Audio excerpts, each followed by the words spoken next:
አርዕስተ ዜና። የነርቭ ዘንግ ክፍተት ችግርን ለመከላከል የሚያስችሉ ምግብን በተለያዩ ጠቃሚ ንጥረ ነገሮች የማበልጸግ ስራዎችና ለህብረተሰቡ በጉዳዩ ዙሪያ የሚሰጡ የግንዛቤ ማስጨበጫ ስራዎች ተጠናክረው መቀጠል እንዳለባቸው አቅጣጫ ተሰጥቷል። ተሰሙታላችሁ። ታላቁ የኢትዮጵያ ህዳሴ ግድብ በአፍሪካ የንግድ ምክር ቤት የ2026 የዓመቱ የኢንዱስትሪ ኢነርጂ ፕሮጀክት ተብሎ እንደተመረጠ ተሰምቷል። እውቅናው የታላቁ ህዳሴ ግድብ አህጉራዊ ፋይዳ ያለው ታላቅ የኢንዱስትሪ ኢነርጂ ፕሮጀክት መሆኑን ለመመስከር ያለመ ነው። ዝርዝሩን ይዘናል።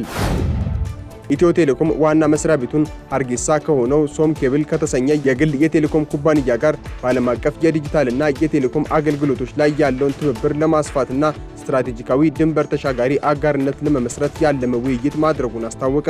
እንነግራቸዋለን። የቡርኪና ፋሶ ወታደራዊ መንግስት በሀገሪቱ የሚንቀሳቀሱ ሁሉንም የፖለቲካ ፓርቲዎችና ስብስቦች ማፍረሱን አስታወቀ። ፕሬዝዳንት ኢብራሂም ትራኦሬ በመሩት የሚኒስትሮች ምክር ቤት ስብሰባ የጸደቀው አዋጅ የፈረሱት ፓርቲዎች ንብረት በሙሉ ወደ መንግስት ይዞታነት እንዲዛወር ደንግጓል። ከአፍሪካ የያዝነው ጉዳይ ነው።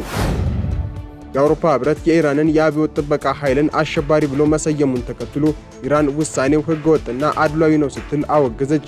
የአውሮፓ ህብረት የኢራንን እስላማዊ አብዮታዊ ዘብ በሀገሪቱ በተቀሰቀሰው ተቃውሞ ላይ ወስዷል ባለው ደም አፋሳሽ የኃይል እርምጃ አሸባሪ ድርጅት ሲል ሰይሞታል። ሌላኛው ጉዳያችን ነው።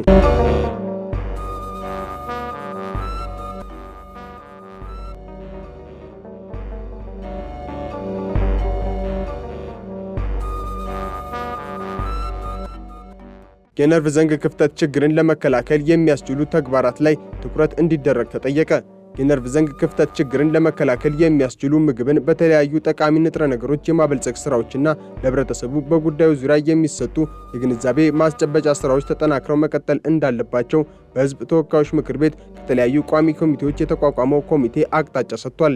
ኮሚቴው ይህንን አቅጣጫ የሰጠው የነርቭ ዘንግ ክፍተት ችግርን ለመከላከል የሚያስችሉ ጉዳዮች ዙሪያ ከተለያዩ ባለድርሻ አካላት ከተቋቋመው የቴክኒክ ቡድን ጋር ውይይት ባካሄደበት ወቅት ነው።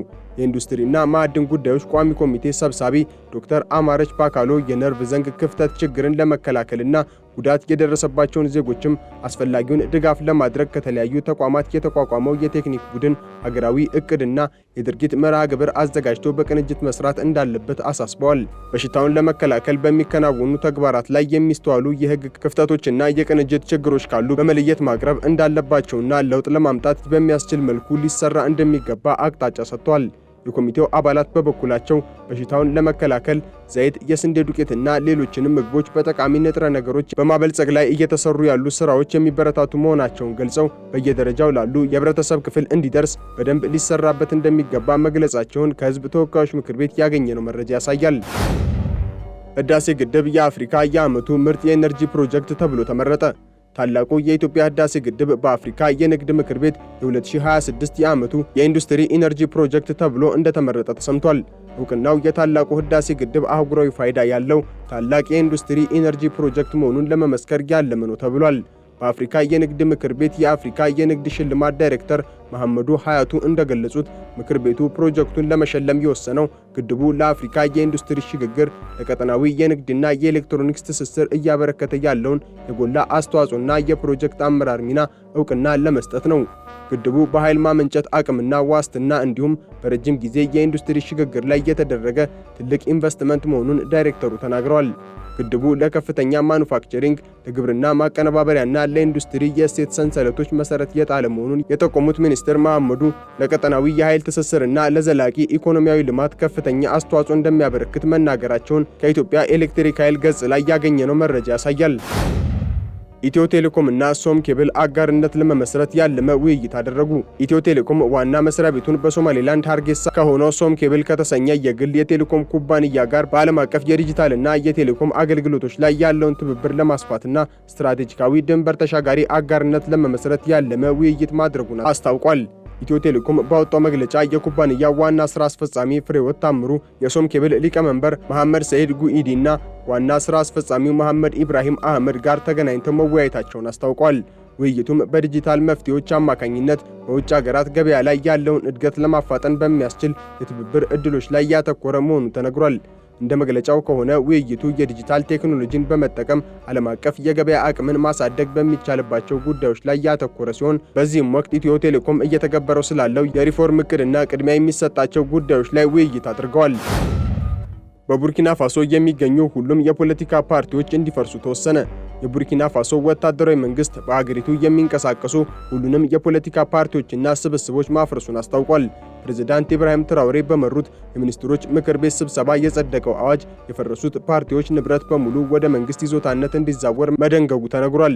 የክልላዊ አስተዳደር ሚኒስትር ኤሚል ዘርቦ እንደገለጹት ውሳኔው የተላለፈው በፓርቲዎች የአሰራር ስርዓት ላይ የታዩ ህገወጥ አካሄዶችንና ግድፈቶችን በጥልቀት ከመረመሩ በኋላ ነው። ውሳኔው ብሔራዊ አንድነትን ለመጠበቅ የመንግስትን ስራዎች ውጤታማ ለማድረግና አዲስ የፖለቲካ አስተዳደር ስርዓት ለመዘርጋት ያለመ መሆኑ ተመልክቷል። የፓርቲዎች ብዛት በዜጎች መካከል መከፋፈልን በመፍጠር ለማህበራዊ ትስስር መላላት ምክንያት መሆኑንም መንግስት ገልጿል። ቡርኪና ፋሶ እንደ አውሮፓውያኑ አቆጣጠር ከሴፕቴምበር 2022 ጀምሮ በካፒቴን ኢብራሂም ትራውሬ በሚመራው ወታደራዊ መንግስት ስር የምትገኝ ሲሆን አገሪቱ ከአልቃይዳና አይኤስ ጋር ግንኙነት ባላቸው ታጣቂዎች ከፍተኛ የደህንነት ስጋት ውስጥ ትገኛለች። መንግስት በጸጥታ ችግር ምክንያት በሐምሌ 2024 ሊካሄድ የነበረውን ምርጫ ላልተወሰነ ጊዜ ማራዘሙ የሚታወስ ሲሆን ከዚህ ቀደም የፖለቲካ ፓርቲዎች እንቅስቃሴ ታግዶ መቆየቱን አናዶሉ አስታውሶ ዘግቧል። ኢራን የአውሮፓ ህብረትን በጽኑ አስጠነቀቀች። ኢራን የአውሮፓ ህብረት የኢራንን አብዮታዊ ዘብ አሸባሪ ብሎ መሰየሙን ተከትሎ ህገወጥና አድሏዊ ውሳኔ ነው ስትል አወገዘች። የአውሮፓ ህብረት የኢራንን እስላማዊ አብዮታዊ ዘብ በሀገሪቱ በተቀሰቀሰው ጸረ መንግስት ተቃውሞ ላይ ወስዶታል ባለው ደም አፋሳሽ የኃይል እርምጃ አሸባሪ ድርጅት ሲል ሰይሞታል። የአውሮፓ ህብረት የውጭ ጉዳይ ፖሊሲ ኃላፊ ካጃ ካላስ እንዳሉት የህብረቱ የውጭ ጉዳይ ሚኒስትሮች የአብዮታዊ ዘቡ አሸባሪ ቡድን ብለው በመፈረጅ ቆራጥ እርምጃ ወስደዋል። ካላስ በማህበራዊ ሚዲያ ገጻቸው ላይ ጭቆና መልስ ሳያገኝ መታለፍ የለበትም ሲሉ የጻፉ ሲሆን በሺዎች የሚቆጠሩ የራሱን ዜጎች የሚገድል ማንኛውም ስርዓት ለራሱ ውድቀት እየሰራ ነው ብለዋል። የኢራኑ የውጭ ጉዳይ ሚኒስትር ውሳኔውን ያወገዘ ሲሆን ይህ እርምጃ ህገወጥ፣ ፖለቲካዊና ከዓለም አቀፍ ህግጋት ጋር የሚቃረን እንዲሁም የሀገሪቱን የውስጥ ጉዳይ የሚጥስ ነው ብሏል። በተጨማሪም ቴህራን ሉዓላዊነቷን፣ ብሔራዊ ደህንነቷንና የኢራንን ህዝብ ጥቅም ለማስጠበቅ በዓለም አቀፍ ህግ ማዕቀፍ ውስጥ ተገቢውን እርምጃ የመውሰድ መብቷ እየተጠበቀ ነው ብላለች። የአውሮፓ ህብረትና አባል ሀገራቱ ይህ እርምጃ ለሚያስከትለው መዘዝ ተጠያቂ እንደምታደርግ አስጠንቅቃለች ሲል አልጀዚራ ዘግቧል። ትራምፕ በካናዳ ላይ ቀረጥ ሊጥሉ ነው። የአሜሪካው ፕሬዝዳንት ዶናልድ ትራምፕ ካናዳ የአሜሪካውን የጋልፍ ስትሪም አውሮፕላኖችን እውቅና ለመስጠት ባለመፍቀዷ በካናዳ አውሮፕላኖች ላይ የ50 በመቶ ቀረጥ እንደሚጥሉ ዝተዋል። ትራምፕ የካናዳ አውሮፕላኖችን እውቅና እንደሚሰርዙ ቢገልጹም ዋይት ሃውስ በስራ ላይ ያሉትን አውሮፕላኖች እንደማይጨምር አብራርቷል። ይህም በካናዳው ቦምባርዲየር ኩባንያ ላይ ስጋትን ፈጥሯል። በተጨማሪም ትራምፕ ለኩባ ዘይት በሚሸጡ አገራት ላይ አዲስ ቀረጥ እንደሚጥሉ አስታውቋል። ይህም በኩባ የኮሙኒስት መንግስት ላይ ያለውን ጫና ለማጠናከር ያለመ መሆኑ ተነግሯል። ቬኔዙዌላ ዘይት መላክ ካቆመች ወዲህ ኩባ ከፍተኛ የኃይል እጥረትና የመብራት መቆራረጥ ገጥሟታል። በሌላ በኩል ካናዳ ከቻይና ጋር የንግድ አጋርነት በመፍጠሯ ትራምፕ በካናዳ ምርቶች ላይ እስከ 100% ቀረጥ እንደሚጥሉ አስጠንቅቀዋል። ይህም በጠቅላይ ሚኒስትር ማርክ ካርኒና በትራምፕ መካከል ያለውን ዲፕሎማሲያዊ ውጥረት አባብሶታል። ኩባ በበኩሏ አሜሪካ በነዳጅ ግዢ ላይ ጣልቃ የመግባት የሞራል ስልጣን እንደሌላት ገልጻለች።